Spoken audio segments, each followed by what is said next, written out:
Meus irmãos, Deus abençoe sua vida. Mais um vídeo aqui rapidinho para trazermos uma palavra que pode com certeza mudar a história da sua vida, né?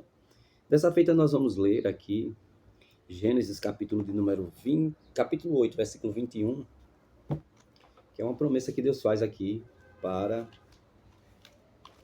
Noé, no capítulo 8.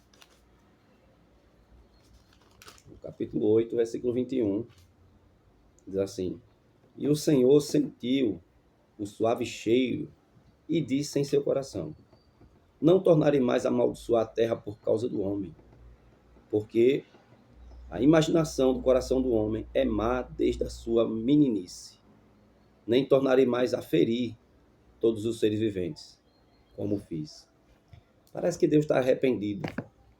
Parece que bateu um remorso, né? Parece que o sentimento de culpa tomou conta de Deus. Essa é a impressão, né? Lembrando que a Bíblia ela foi escrita numa linguagem humana, uma perspectiva humana. Então ela está cheia de antropomorfismo. O que seria isso? É uma linguagem que é utilizada na Bíblia para ajustar a grandeza de Deus, a infinitude de Deus, a insondável capacidade de Deus às nossas limitações. Se Deus falar como Deus, numa linguagem poderosa e eterna, ninguém vai entender bulufas de nada. Então, para que entendêssemos um pouco, né, do que Deus fala, então foi usado aqui um antropomorfismo, Deus usando uma linguagem humana. Então aqui nós temos um antropomorfismo, Deus usando uma linguagem humana para falar de uma perspectiva dele, de um sentimento dele, de um pensamento dele. Que dá a ideia, nesse texto que lemos, de que ele se arrependeu, de que ele se entristeceu e que bateu um remorso, porque ele mandou as águas do dilúvio, né, encherem a terra, enfim. E aí a pergunta que não quer calar é: Deus mudou de ideia quanto nunca mais destruir o mundo de novo? Porque ele disse que nunca mais ia destruir a terra, né, e nem ferir os seres humanos. E aí eu vou ler um problema, né, o teológico, que pode ser o seu também. Estou lendo aqui, tá bom? Diz assim: o problema é, de acordo com este versículo, depois do dilúvio, Deus prometeu: não tornarei ferir todo ser vivente como fiz. Entretanto, o apóstolo Pedro, na sua carta, ele prediz que haverá um dia em que os céus passarão com estrepidoso estrondo e os elementos se desfarão abrasados, ou seja, vão queimar. Também a terra e as suas obras que nela existem serão atingidos por esse fogo devastador.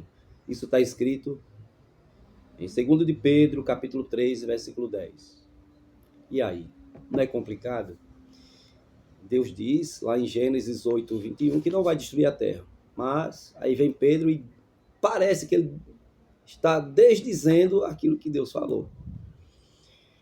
Então vamos lá, queridos irmãos. Vamos para a solução. Depois do dilúvio, Deus somente prometeu nunca mais destruir o mundo. Da mesma maneira. Certo? Da mesma maneira. Como ele tinha feito lá, né, com o dilúvio.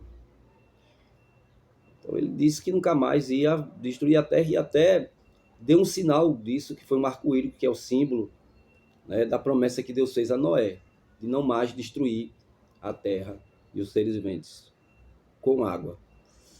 Né? Só que, irmãos, não existe o detalhe no versículo, com água. Não existe isso lá.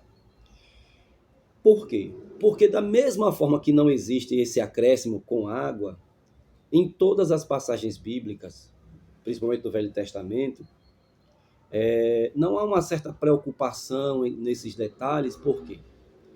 Porque nós sabemos que a revelação de Deus ela é progressiva. entendeu? A forma de Deus se manifestar e falar ao seu povo é progressiva, certo? A revelação da vontade de Deus e do seu caráter, de quem ele é, e de tudo que está para acontecer, só se concretiza com o fechamento do cânon na Bíblia Sagrada, quando ela foi completada, né? E hoje ela é completa, né? E a revelação de Deus se fechou, ou seja, se completou. E aí Pedro, inspirado pelo Espírito Santo, vai ter a revelação do que realmente Deus há de fazer e o que ele quis dizer, né? A segunda destruição do mundo não vai ser com fogo e não com água. O que vai acontecer é que os elementos se desfarão abrasados, como está escrito em 2 de Pedro 3,10. Entendeu? Mesmo assim, naquele dia, Deus não vai destruir todos os seres viventes. Os homens serão salvos em seus corpos físicos, ressuscitados e imperceptíveis. Isso está escrito em 1 Coríntios, capítulo 15, versículo 42. Bem, a explicação aqui do pastor fica um tanto quanto vaga para mim, porque, sim, homens serão destruídos com a terra. Por quê? Porque esses tais rejeitaram a Jesus Cristo, ou rejeitarão a Jesus Cristo, né? Homens que serão livres dessa destruição juntamente com a terra são homens santos, salvos em Cristo Jesus. E é interessante a gente fechar esse vídeo dizendo que só Jesus pode nos livrar de toda e qualquer destruição. É isso. Todas essas explicações você retorna ao vídeo, vai minuciosamente anotando e pesquisando. Lembre que a Bíblia é um contexto completo e a revelação de Deus ela é progressiva. E lembre de estudar sobre linguagens simbólicas, antropomorfismo, analogias, metáforas, né? Epifanias, teofanias.